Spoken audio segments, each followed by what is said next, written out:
udah cukup jelas ya soalnya atau masih belum? Oke.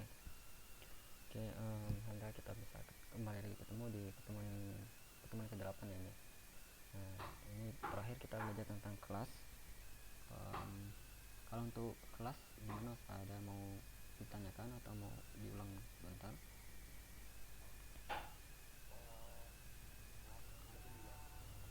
Oke, oke. Oke, kita coba mulai ulang materi kelasnya. Berdasarkan definisi, kalau kelas itu sebagai kerangkanya atau biasanya itu dibuat template-templatenya aja. Struktur datanya udah ada, tapi datanya itu belum ada. Nah, seperti itu singkatnya. Contohnya biasanya kelas ini nanti outputnya itu sebuah objek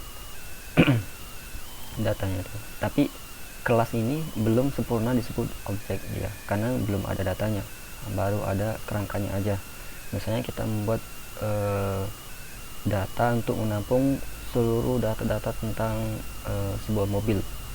Nah, di sini kita contohkan buat kelas itu untuk menampung biodata tentang sesuatu mobil ya.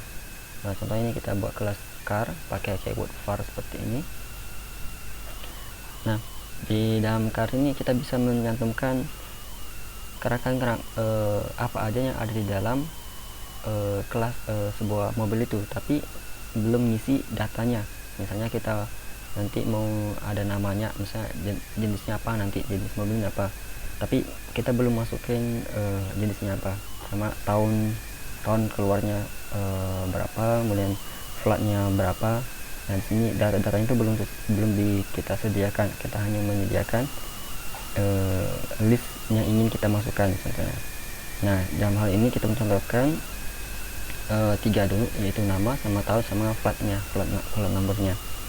Nah, datanya itu dapat dari mana? Nanti datanya itu didapatkan dari parameter yang ada di dalam function ini, konstruktornya ini. Nah, nanti di dalam sini kita membuat sebuah function. Nah, untuk pembuatan function dalam kelas itu enggak memerlukan lagi sebuah keyword functionnya ini kalau di dalam kelas. Kemudian nanti di dalam function ini kita bisa melakukan manipulasi data seperti biasanya. Hanya bedanya itu function ini di dalam sebuah kelas. Nah, untuk melengkapi, karena tadi kan kita udah buat kelas, di ini tersedia kerangkanya aja, yaitu nama, tahun, sama plat. Nah, ini kan belum ada datanya. Nah, kita lengkapi dia biar bisa disebut dengan data objek gitu. Nah, kita lengkapi nama sama tahunnya ini, kita ngambil format datanya itu dari kelasnya. Contohnya kita membuat sebuah variabel mobil Honda. Nah, seperti ini.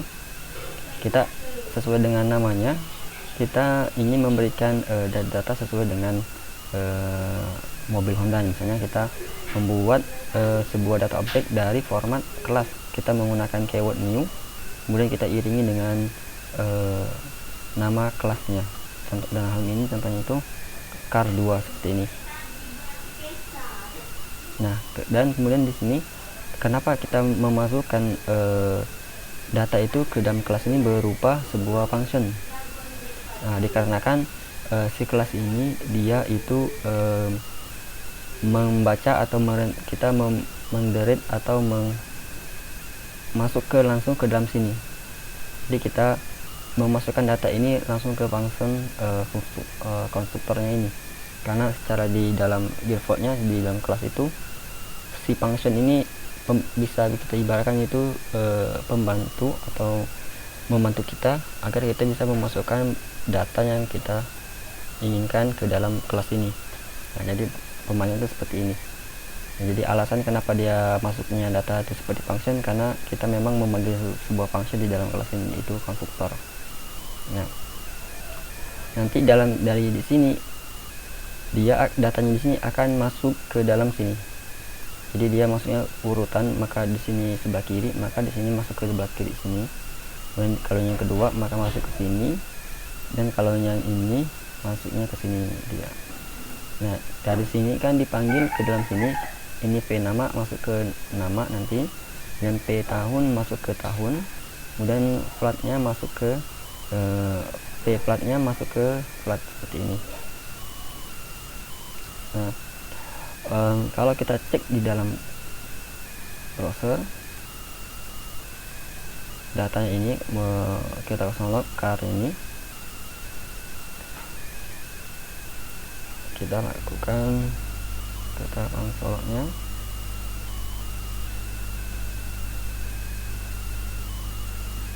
Nah, kita masuk ke mobil Hondanya. Maka kita mendapatkan data objek namanya car2, yaitu terisi dari nama, tahun, sama platnya. Dan data nama ini didapat dari yang kita masukkan di sini. Tahun juga masuk ke sini, dan ini juga nomor platnya juga masuk dari sini. Nah, sama halnya dengan yang Toyotanya. Kalau kita panggil,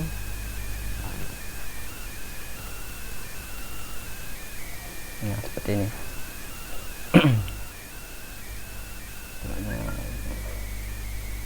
Kita belum informasinya. Oke.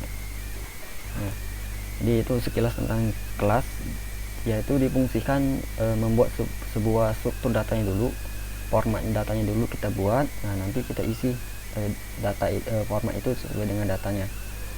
Nah, seperti itu. Kalau kita ibaratkan sebuah formulir seperti itu. Misalnya aku contohkan di Excel biar jelas lagi.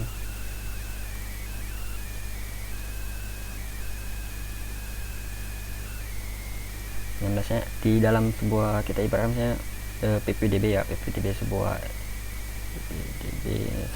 SMK gitu. Nah, nanti kan ada suruh isi nama, nah asal sekolahnya, kemudian ada tanggal lahirnya, dan masih banyak lainnya yang perlu diisi kan. Nah, ini kan biasanya formulirnya bentuknya data kosong, tapi udah ada format datanya kayak nama sama ini. Nah, nanti si kertas ini kan biasanya kalau zaman dulu kan di print. Nah, nanti si calon siswanya mengambil kertasnya ke pihak sekolahnya, nanti dia mengisi data-datanya. Nah, kertas yang isinya itu format kayak gini, tapi datanya belum ada, itu yang disebut dengan kelas kalau dalam pemrogramer. Nah, ketika si siswanya mengambil dan mengisi datanya, itu udah lengkap datanya sesuai dengan namanya dan data lainnya itu udah lengkap, maka itu bisa disebut dengan data objek. Nah, seperti itu fungsinya. Jadi ini biasanya digunakan untuk menentukan, kita sebelum mengerjakan sebuah aplikasi, menentukan nanti data apa aja yang perlu dimasukkan. Nah, dari sini kelebihannya nanti kita udah ada kesepakatan nama properti yang digunakan kayak gini kan, tahun, nama.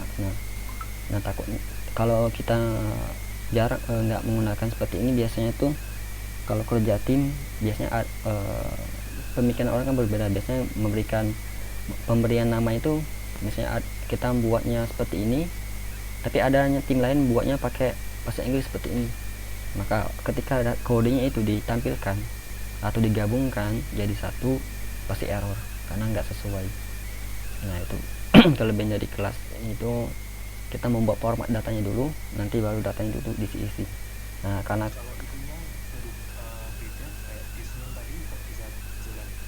ya kalau di sini kan masih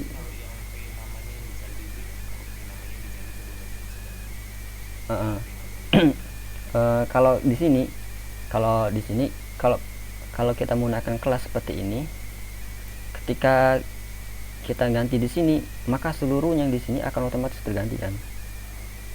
Nah, di sini kan, nah itu. Tapi kalau kita nggak menggunakan kelas, jadi misalnya tim satu misalnya dia buat objeknya itu pakai biasa, misalnya pakai count, dia buat misalnya mobil lama gitu. Nah, ini dia penamaannya itu sama, ada nama, tahun. Misalnya kita pakai nama seperti ini, kemudian tahunnya seperti ini, dan ada platnya ya. Nah, tapi ada tim satu lagi, dia buat juga, dia membuat sebuah data mobil baru dia. Nah, dia pemberian nama sini berbeda, nggak sama dengan yang orang tim satu. Dia misalnya pakai bahasa Inggris, dia pakai bahasa Inggris.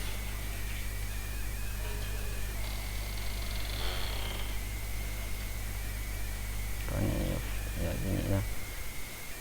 Nah, otomatis kan di sini dari bentuk tujuan kedua orang ini sama, dia ini membuat sebuah data objek tentang mobil. Nah, hanya perbedaannya dia mungkin ada miskom dia antara pemberian namanya, satu yang pakai bahasa Indonesia, satu yang pakai bahasa Inggris. Nah, ini nanti biasanya menimbulkan error dalam aplikasi dan menimbulkan kebingungan nanti yang mana mau dipakai ini. Nah, gitu. Jadi salah satu kelebihan dari Classroom itu untuk mengurangi kesalahan seperti ini. Ya, untuk bug seperti ini. Takutnya nanti ada tim ketiga dia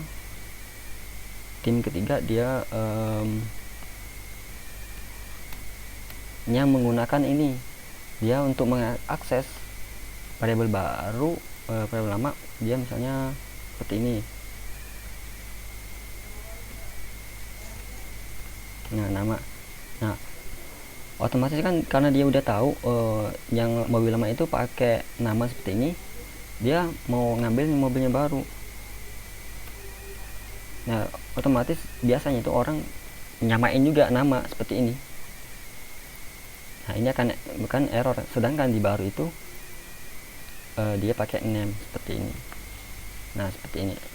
Ini nggak bisa bilang tuh nggak rapi, nggak rekomendasi lah untuk pemberian nama seperti ini, apalagi kerja timnya. Ini biasanya menimbulkan konflik antara tim itu kalau nggak ada.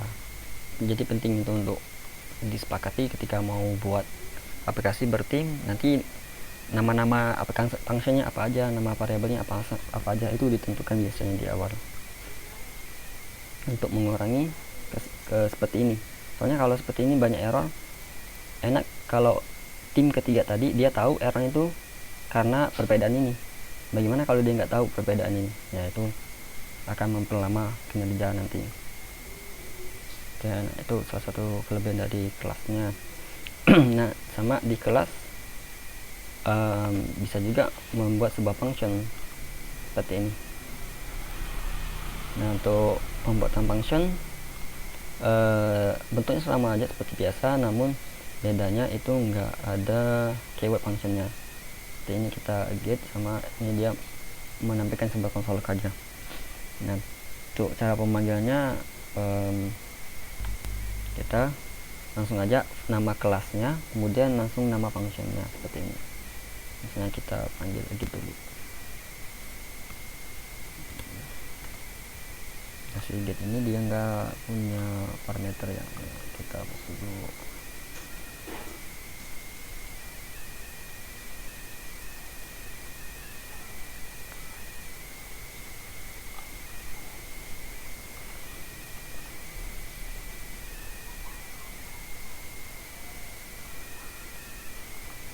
Oke, kita nggak bisa langsung masuk ke sini.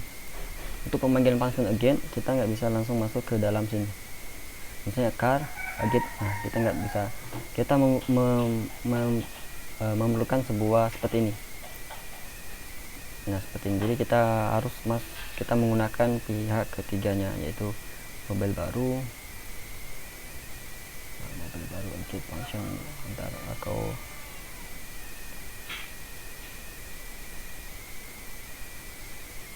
ya kayaknya ini belum dikasih status.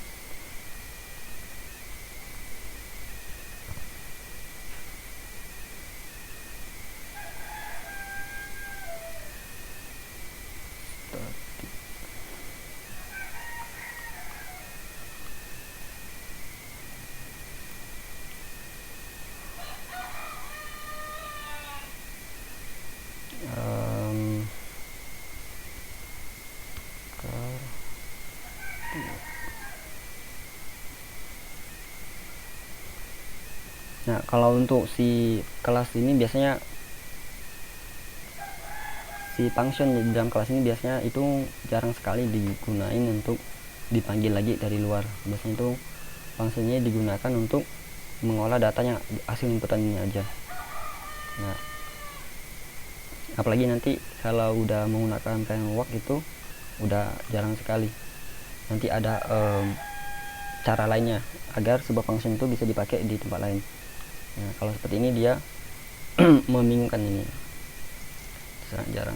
Jadi bisa kita gunain si sini itu biasanya untuk mengolah data yang diinputkan di sini. Misalnya kita kan pembuatannya di sini tahun 2018, sekarang udah tahun kita gunain Racun.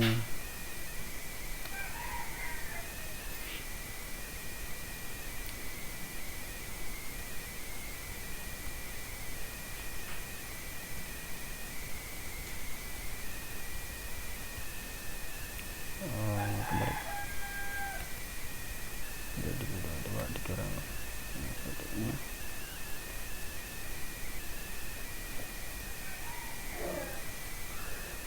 Nah, nanti kita bisa langsung konsol aja biar nampil di sini datanya. Konsol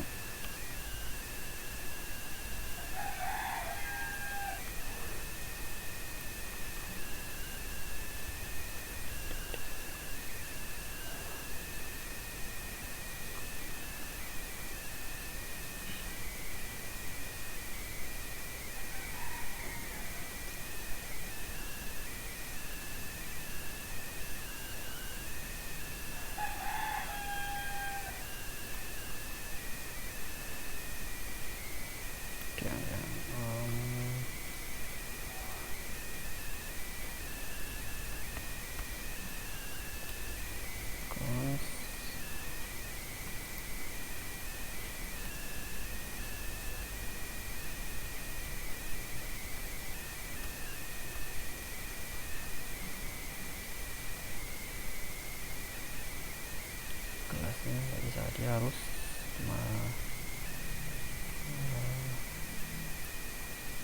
kita harus dibuat kosong dulu seperti ini.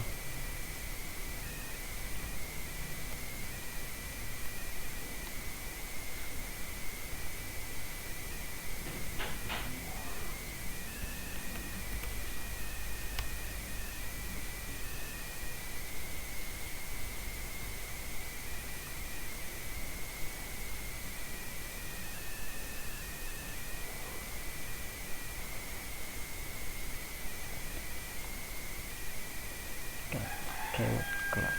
Alright.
Oke, nah ini function dari get-nya 2020 dikurang ini 2014, ini kebanyakan ini.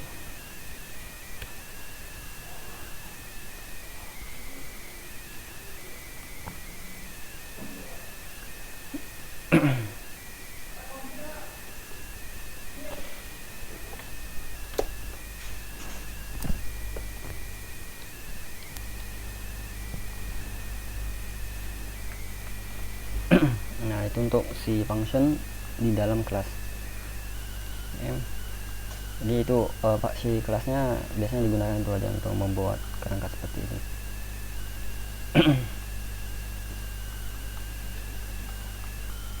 Oke, nah,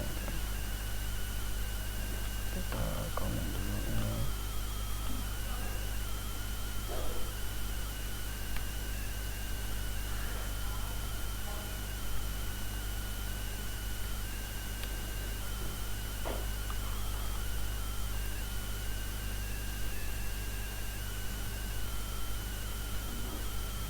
Oke, kita lanjutin materinya. Itu kita lihat di sini. Kemarin tuh ada di bagian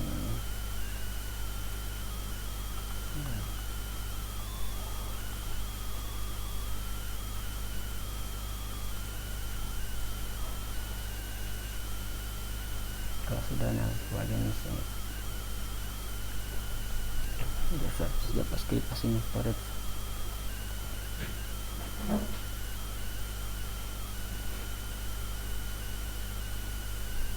Oke, di dalam JavaScript ada istilah namanya sebuah callback.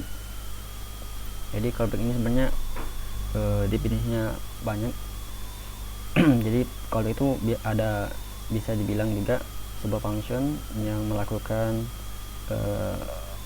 mereturn atau menjalankan sebuah function lain. Contohnya seperti ini, function my first, dia tuh menjalankan function lain juga, yaitu my display. Ini ya, ini disebut juga dengan si callback. Nah, callback sini di dalam JavaScript itu sering sekali digunakan, bahkan hampir setiap callback itu ada. Misalnya kita membuat sebuah function kayak tadi my first. Nah, di dalam sini kan dia menjalankan seperti tadi my display. Nah, my display ini kan sebuah function, sedangkan kita belum ada functionnya, maka kita buat dulu functionnya itu.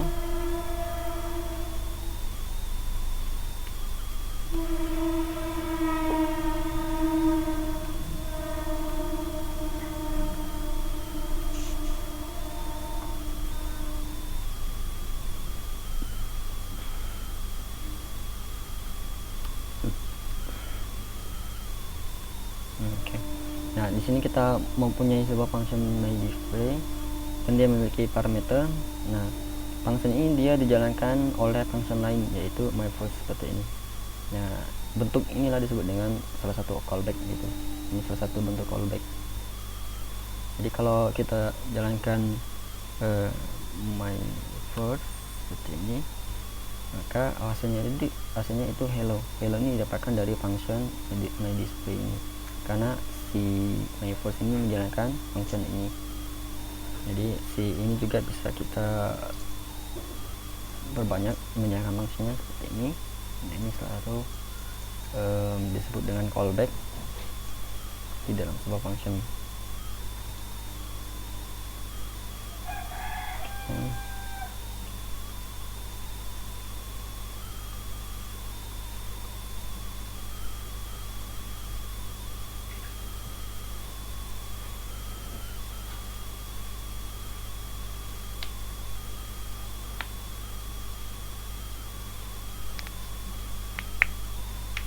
Nah, ini juga bisa digunain misalnya di dalam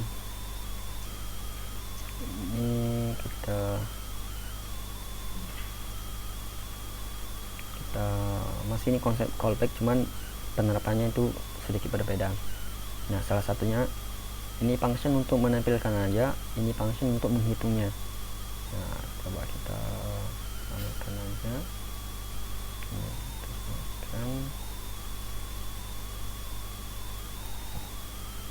Jadi kita membuat sebuah function, dua function, yaitu satu untuk menampilkan datanya, satu function untuk melakukan perhitungannya. Nah, contohnya kita mengisi function ini, my calculator ini, kalkulator dengan angka misalnya 5 ditambah 5, nah ini seperti ini. Maka kalau kita jalankan di sini belum ada menampilkan apa-apa karena kita belum menjalankan my display-nya. Nah, karena kita ingin hasil pertambahan yang di sini dari my calculator ini masuk ke sini ke parameternya, maka ini kan di sini udah ada returnnya, jadi data ini udah dikeluarkan seharusnya. Kalau itu kita simpan datanya itu ke dalam sebuah variabel, misalnya namanya result hasil ya. Nah, jadi variabel result ini untuk menyimpan hasil penjumlahannya di sini. Nah, tinggal kita panggil my display. Masukkan parameter datanya itu dari result sini, maka menambahkan 10. Nah, ini juga disebut dengan callback juga konsepnya. Jadi hasil ini diterima oleh function lain yaitu my display. Nah, ini juga disebut dengan istilah callback juga.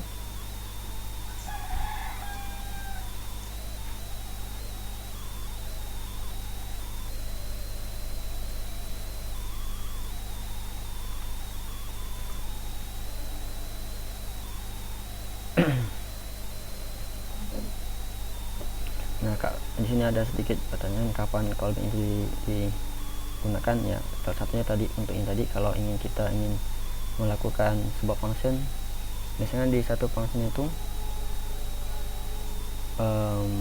kayak gini ya, my calculator dia melakukan proses yaitu penjumlahan data seperti ini. Nah, nanti hasilnya tuh kalau hasil si function my display ini dia memerlukan data. Nah, datanya itu kita ambil atau dapat dari my calculator. Nah, ini maka kita perlu menerapkan konsep callback seperti ini. Banyak kita bisa langsung seperti ini. Nah, sebenarnya kita bisa seperti ini langsung, kita nggak menggunakan ini, tapi kita panggil sepertinya di awal tadi, sum seperti ini. Nah, di sini juga bisa. Oke.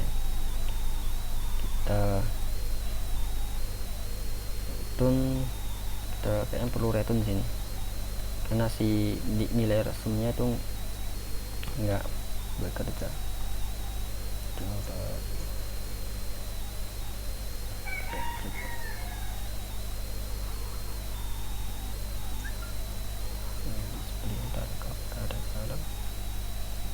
ini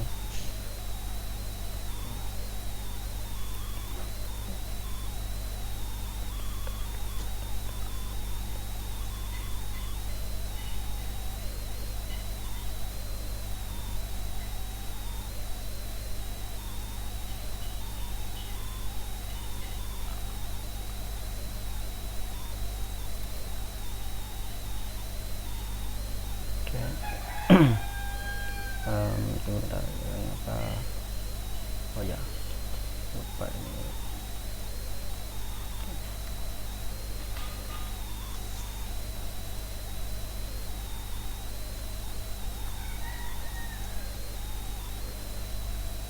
Nah, seperti ini. Jadi kita bisa juga langsung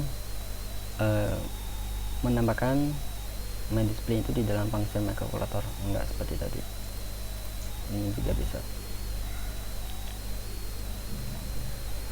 Oke, coba kita next di sini.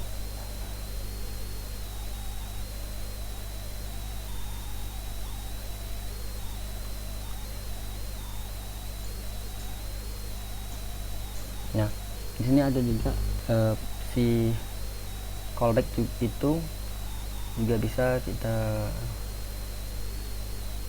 kirimkan sebuah jadi parameter.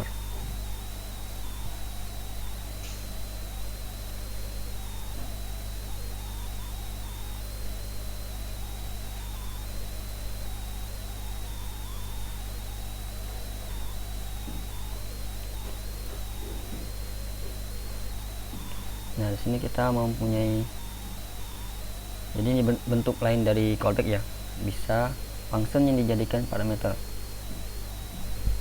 Nah, di sini kita membawa sebuah parameter baru namanya itu callback. Nah, ini nama parameter ini nggak harus nama callback, namun kita beri nama callback karena konsep yang kita ingin terapkan ini yaitu sebuah konsep callbacknya. Maka kita tinggal panggil sini callback sum seperti ini. Nah, callback ini dapat dari parameter ini karena kita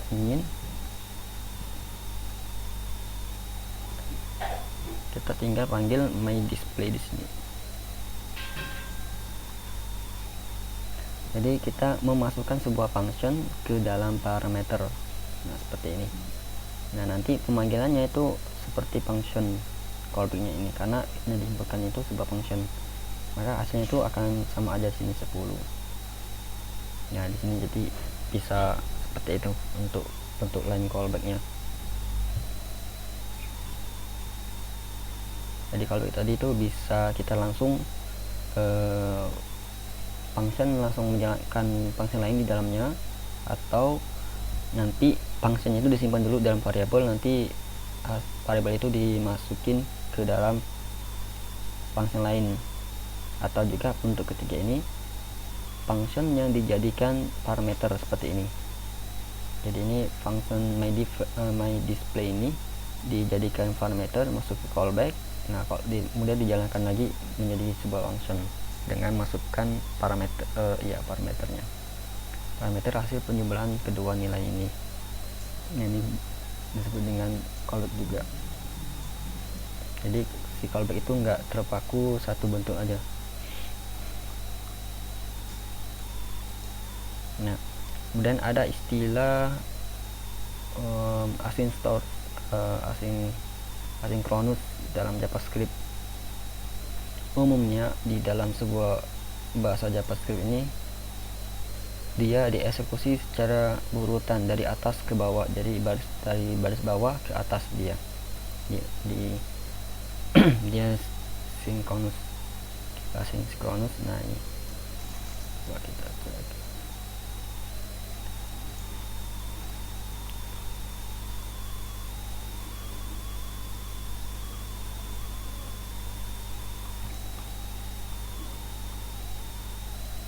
Nah, kita bisa juga mengcustom dia ada sesuatu baris itu nggak langsung dijalankan. Misalnya kita mempunyai di sini konsol ini tengah-tengah ya, tengah-tengah.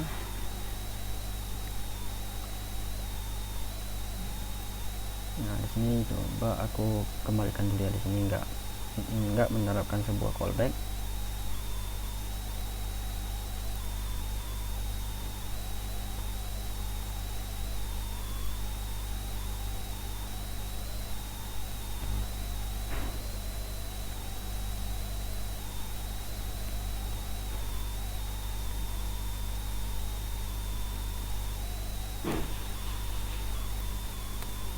Nah, seperti ini.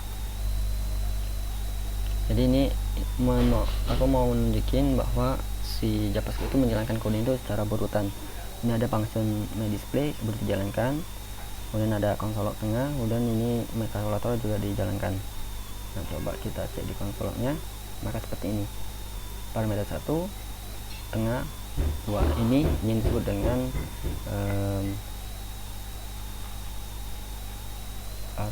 apa namanya, lupa, asinkronus. Sebentar ya, kalau dia nggak berurutan itu disebut dengan apa?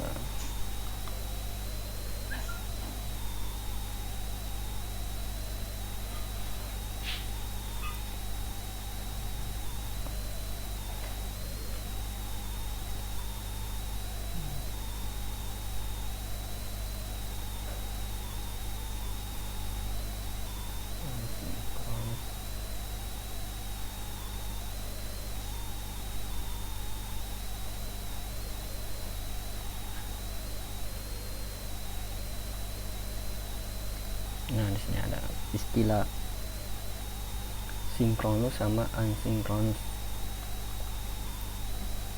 Nah, kalau sinkronus itu ialah yang ini, yang dia kode JavaScript yang dijalankan secara berurutan dari atas ke bawah seperti ini. Nah, namun ada yang disebut istilah itu asinkronus. Nah, asinkronus itu kode yang tidak dijalankan sesuai dengan barisnya. Nah, misalnya kita ingin kode konsol ini dijalankan setelah 3 detik misalnya. Nah, kita menggunakan namanya itu sebuah function asinkronus, yaitu set timeout seperti ini. Nah, kita bisa membuat function set timeout ini ialah function bawaan dari JavaScript-nya. Nah, seperti ini. Ini kita masukkan 3000 yaitu artinya 3 detik, ini 3000 itu milisecond. Nah, di sini ada callback-nya nih. Callback-nya ini sebuah arrow function. Ini function yang dijadikan parameter ya. Nah, di sini ada parameter kedua, itu detiknya. Nah, di sini tinggal kita masukin apa yang ingin dijeda selama 3 detik. Nah, kita maunya konsol ini dijalankan setelah 3 detik berlalu. Oke, kita cek, maka di sini baru nampil parameter 1, parameter 2, baru berapa detik, 3 detik kemudian baru ini nampil. Nah, ini disebut dengan asinkronus, yaitu kode JavaScript yang dijalankan tidak berurutan. Jadi ini kan dijalankan, kemudian di sini ketika dia mau jalankan ini ternyata ditunda dulu 3 detik, maka dia lanjut ke sini. Nah, setelah ini udah lewat 3 detik baru ini dijalankannya oleh JavaScript-nya. Nah, ini disebut dengan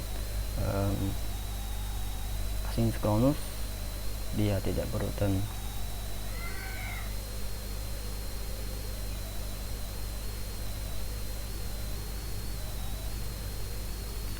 Nah, karena di sini itu bentuknya ini sebuah callback, maka di sini sebenarnya function, maka kita bisa sederhanakan lagi, yaitu function itu kita buat di luar seperti ini. Misalnya kita taruh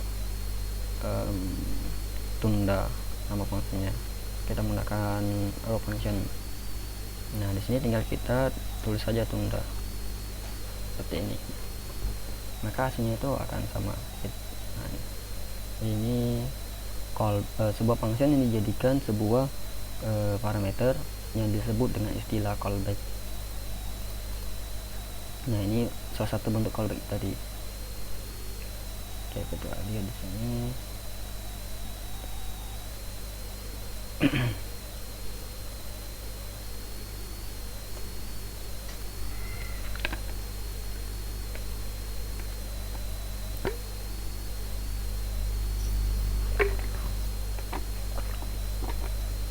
Nah, kalau set timeout itu jeda 3 detik, dia jeda aja. Kalau udah 3 detik udah dia menjalankan, setelah itu udah nggak dijalankan lagi. Namun ada yaitu metode dari asinkronus ini, yaitu ialah ini set interval, yaitu interval setiap kali berapa detik. Misalnya kita tentukan di sini jedanya itu 1 detik. Jadi setiap 1 kali 1 detik dia itu menjalankan sebuah function ini, namanya function. Contohnya bisa kita buat di sini, kita taruh di bawah saja, set interval. Nah, bentuknya sama seperti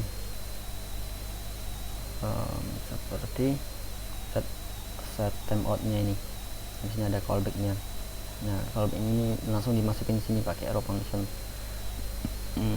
Biar lebih rapi kita buat aja di luar fungsinya, yaitu misalnya jeda seperti ini. Kita jadikan sebuah arrow function. Nah, karena arrow function kan lebih singkat, kita bisa langsung aja console log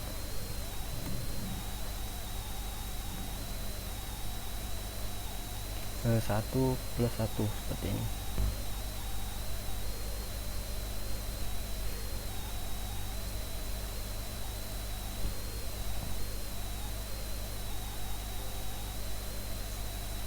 Nah, setiap kali 1 detik dia akan menjalankan ini.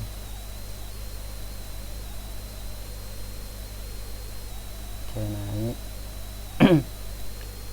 jadi kita bisa manipulasi seperti ini.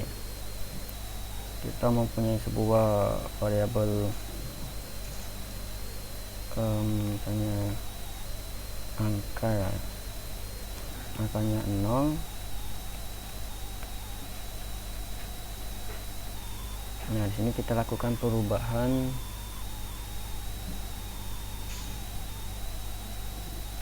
yaitu coba kita menggunakan number plus sama dengan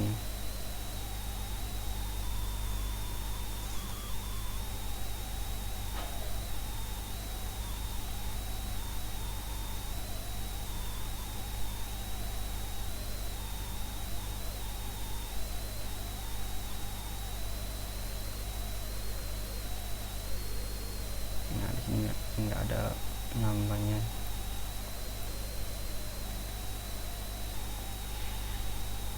Harusnya di dalam.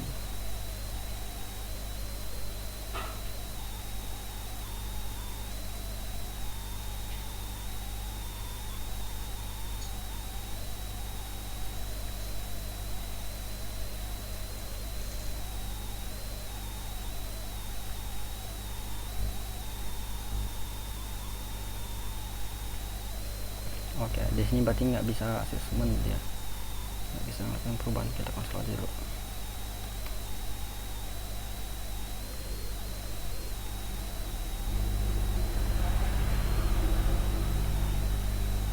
Nah, di sini tuh intinya seperti itu. Ini interval, jadi dia dijalankan terus setiap 1 detik.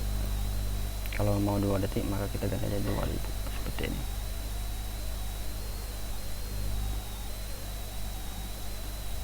Oke, nah ini kita matikan dulu aja.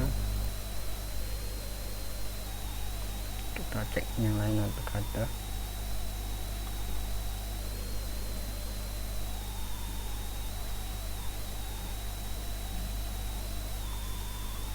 Oke, kita lihat.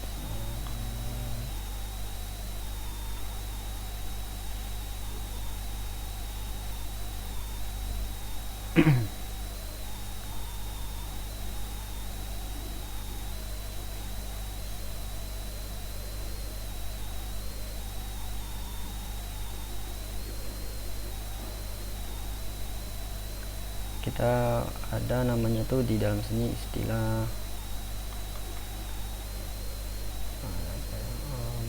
fading effect.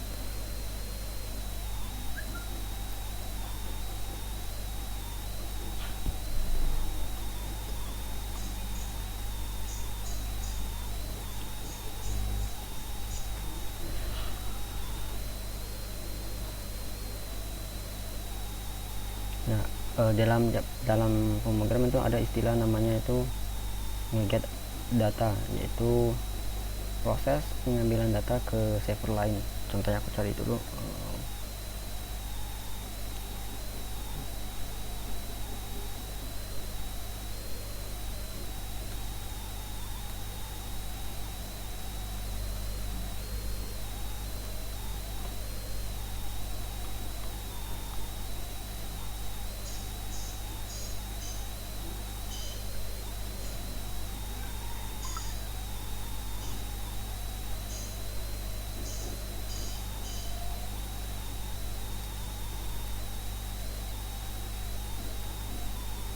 Nah, di sini ada sebuah data array yang berisikan data objek-objek seperti ini.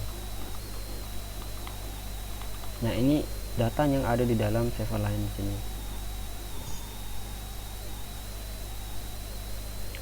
Nah, kita bisa mengambil data ini, kita masukkan ke dalam project kita ini. Nah, itu kita komen dulu ini. Kita memerlukan sebuah itu ada namanya itu fat seperti ini.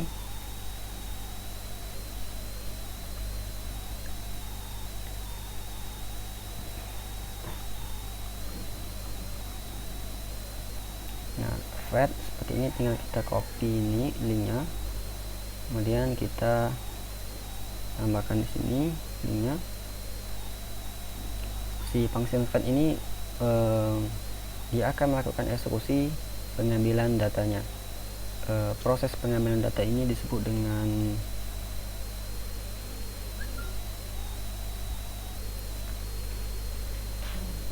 proses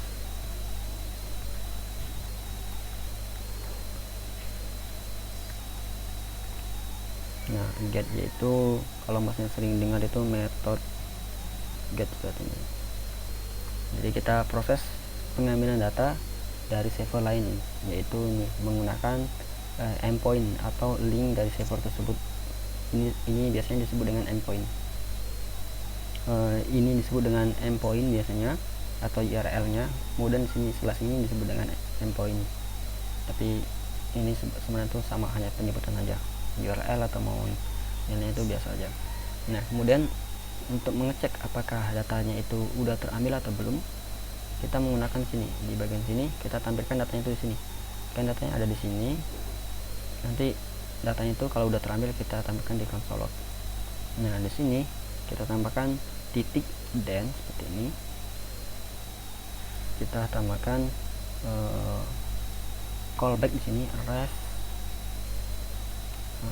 JSON.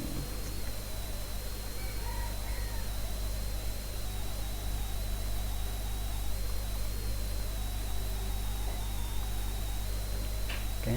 Nah, karena di sini kan kita callback nih. Callback kita panggil titik. Nah, titik ini menandakan kita melanjutkan dari function ini, kita lanjutkan ke function ini. Jadi setelah function ini sudah selesai, kita lanjut ke function ini, dia jalankannya. Jadi titik ini mengibaratkan yaitu lanjutan dari function fetch-nya ini. Nah, dan ini sebuah function untuk menghandle kinerja dari fetch-nya, berhasil atau tidak dia ngambil datanya. Nah, di sini ada callback. Dia callback-nya itu sebuah masukin parameter. Nah, ini aku jadikan arrow function. Kemudian sini REST-nya itu berubah jadi data JSON. Nah, data JSON itu apa sih? Ya, data JSON itu ialah bentuk data ini. Ini disebut dengan JSON. Oke, kita coba di sini dan lagi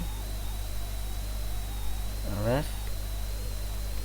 Nah, setelah datanya itu jadi JSON, kita tampilin aja di console log. Nah, kalau di sini kan belum ada datanya nih, belum ada datanya. Kita tampilin datanya itu ke console log berasnya. Kita save. Nah, di sini datanya itu udah berhasil dan terambilkan. Ada kurang lebih 200 data nih. Ada 200 data.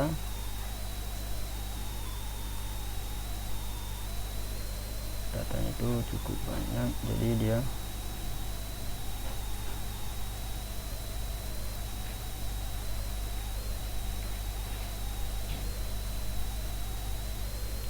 kita bisa lihat.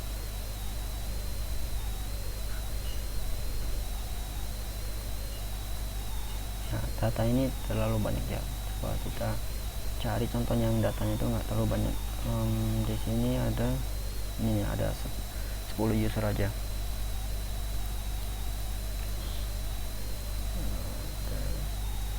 Tinggal kita ganti linknya ini.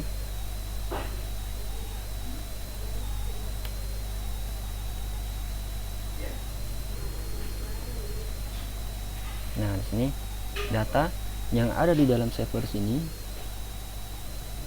udah berhasil kita ambil ke dalam function kita, ke dalam project kita, yaitu nih. Nah, datanya bentuknya array dan data isinya itu objek-objek. Ini yang telah kita pelajari kemarin. Hanya aja yang kita pelajari kemarin itu datanya itu kita buat sendiri. Nah, tapi data sekarang ini kita ambil dari server orang lain seperti ini. Nah, dari sini kita bisa tinggal lakukan mapping datanya ini seperti yang kemarin. Contohnya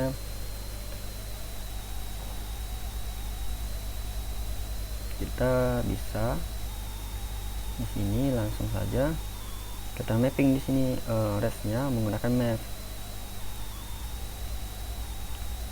map,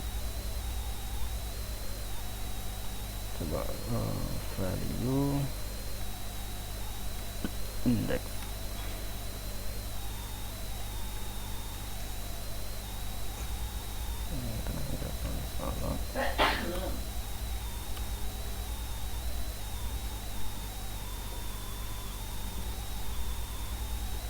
Value. Nah, kita ingin coba menampilkan namanya ada dulu, name-nya berarti name.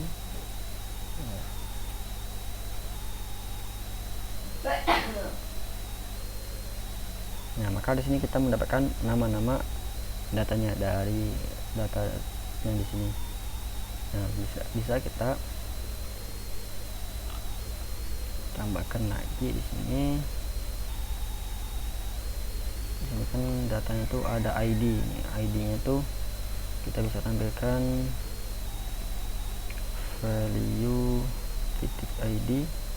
Nah, kita tambahkan spasinya.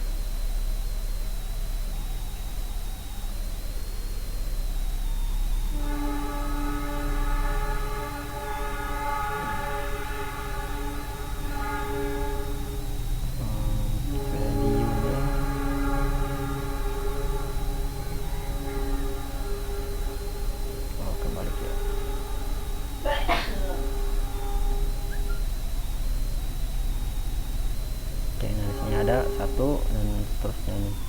Ini dapatkan datanya itu dari sini. Nah, tinggal kita di sini mau nampilin apa aja, misalnya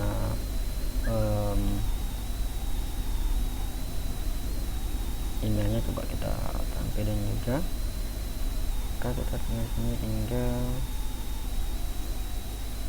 atau juga bisa kita objek dulu biar kita bisa menambahkan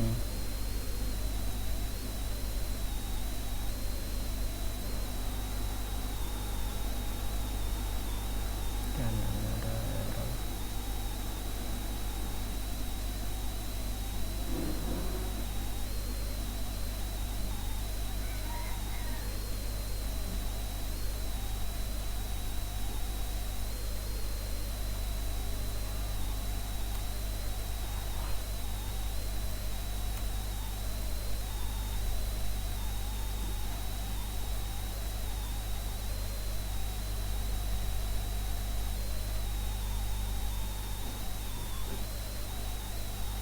ya, maka di sini udah nampil namanya semua sama emailnya.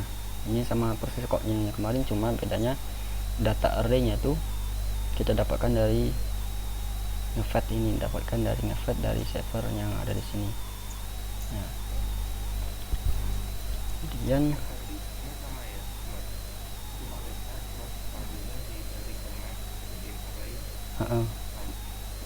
ya.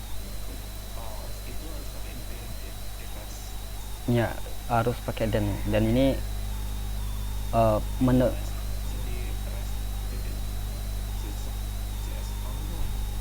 JSON itu sama ini bentuk ini JSON ini. Jadi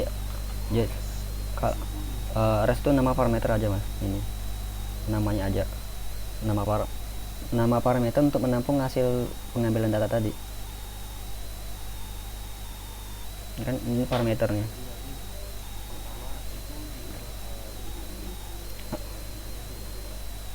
Ke map.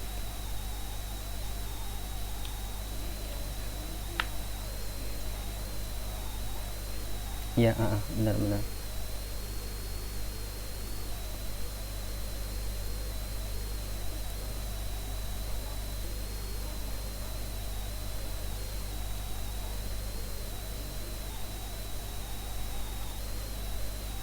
Oke.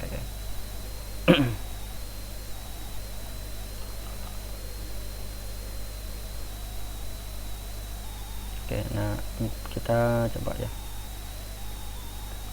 Callback itu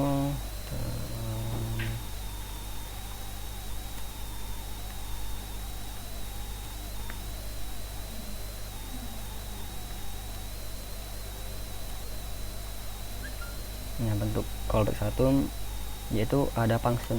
Kita buat dulu dua function, misalnya apa ya, misalnya kita sama aja display. Nah seperti ini, kita sini ada console log.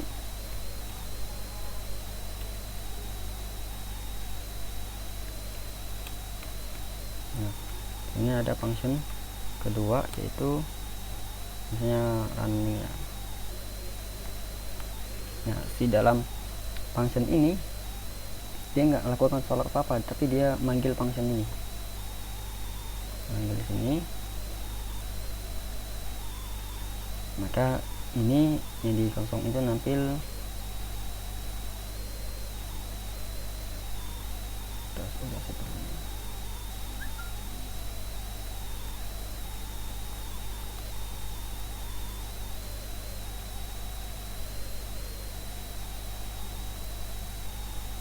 Nah kita belum menjalankan run-nya. Oke. Nah ketika kita jalankan run, di sini kan nggak ada konsol apapun. Nah karena si run ini dia menjalankan function lain, yaitu main display. Nah inilah disebut dengan callback lah, persatunya, bentuk satunya. Jadi si function yang menjalankan function lain, seperti itu. Nah kemudian ada untuk keduanya, untuk dua functionnya itu sama, kita samakan aja dulu. Ini kita komen, kita samakan, cuman di sini enggak. Oke.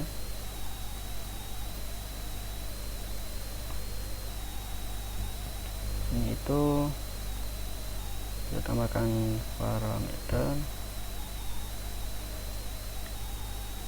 Nah, sini kita parameter. Nah di sini itu dia nomor 1, nomor 2. Nah, di sini ada dia melakukan perhitungan, itu number ditambah nomor 2, nomor 1 tambah nomor 2, seperti ini. Nah kalau kita jalankan run, maka yang terjadi ini masih belum terjadi callback di sini, masih belum terjadi callback. Ini masih bentuk biasa, ini masih terpisah, ini masih terpisah. Oke. Agar dia jadi sebuah bentuk callback, yaitu kalau di sini kan kalau kita coba tes, ini masih belum termasuk callback, kita tes dulu. Nah kita mendapatkan 6 ya di sini, karena kita belum masukin angkanya. Jadi 23 ditambah 23 hasilnya 46. Nah nilai 46 ini kita kirim ke dalam function display ini. Nah caranya bagaimana? Nah kita copy, kita simpan dulu ini ke dalam variabel, yaitu apa namanya, result. Nah ini kita simpan ini. Jadi 46 ini yang tadi tersimpan dalam variabel ini. Nah setelah itu tinggal kita panggil main displaynya, kita memasukkan data dari resultnya. Nah seperti ini, display ini 46 ini dapat dari mana? Dapat dari konsol log ini, dapat dari konsol log ini. Kalau gitu kita bisa cari, kasih ciri khasnya atau penandanya, itu parameter. Jadi seharusnya nanti di sini parameter 46. Nah ini dapat dari sini. Jadi 46 ini masuk ke dalam sini, masuk sini, masuk sini, maka nambah dari sini. Ini bentuk ke temannya. Kita coba cek bentuk yang ketiganya. Nah yang bentuk ketiga ini kita copy aja ini kita copy ke komen dulu, kita kembalikan dulu ke bentuk biasa. Nah ini udah belum termasuk callback, masih bentuk biasa. Kita function ini kita jadikan sebuah parameter,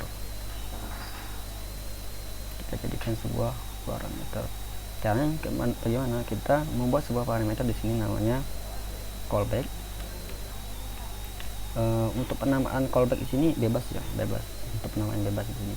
Hanya saja karena konsep kita terapkan ini yaitu callback namanya, maka kita samain aja biar untuk mudah memahaminya. Nah, kemudian di sini kita panggil, nggak perlu ini karena data itu langsung kita kirim. Kita panggil parameter callback ini. Nah, kita jadiin dia function, datanya itu kita masukin ke sini. Nah, seperti ini. Oke, kita panggil run, function runnya kita masukin 23 ini untuk nomor 1, nomor 2, kemudian kita koma, masukin function myDisplay. myDisplay ini jadi masuk ke sini. Nah, masuk ke sini, jadi kan ini sebuah function nanti. Nah, kita masukin parameternya. Coba kita save, maka dapatin yang sama. Ini dapatin misalnya bentuk yang ketiga. Jadi bentuknya tuh bisa seperti ini. Si function run-nya tuh langsung manggil function displaynya, tapi bentuk kedua ini dia di luar. Si function display ini mendapatkan nilai dari function run-nya. Nah, karena disimpan di dalam result ini.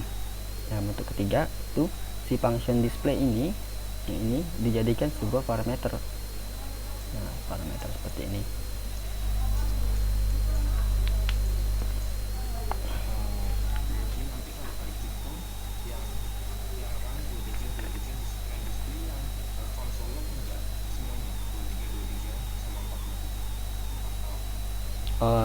Ketika kita tambahkan konsol sini ya, nah tetap aja masuk terkonsol juga sih, terjalankan juga. Coba kita konsol. Nah, kan 6 ini kan 61 62 kan. Nah, di sini maka di sini tetap nampil yang 23 ini dapat dari sini, sedangkan yang ini yang parameter 46 ini dapat dari sini.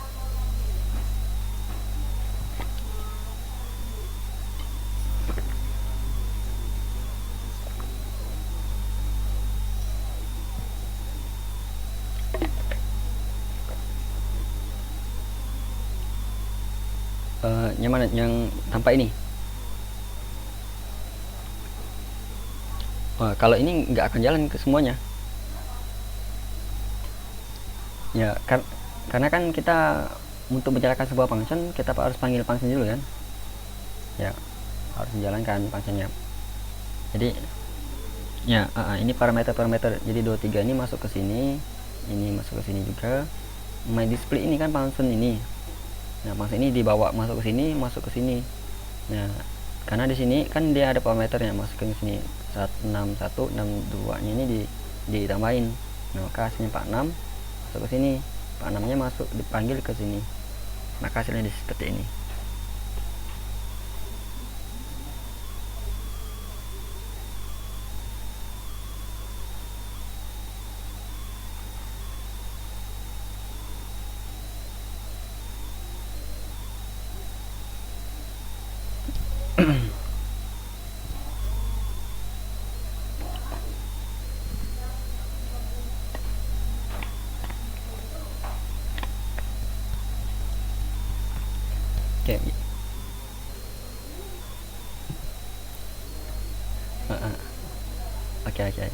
Oke, nanti bisa dicoba diulang aja nanti ya, nanti aku share ini kodenya.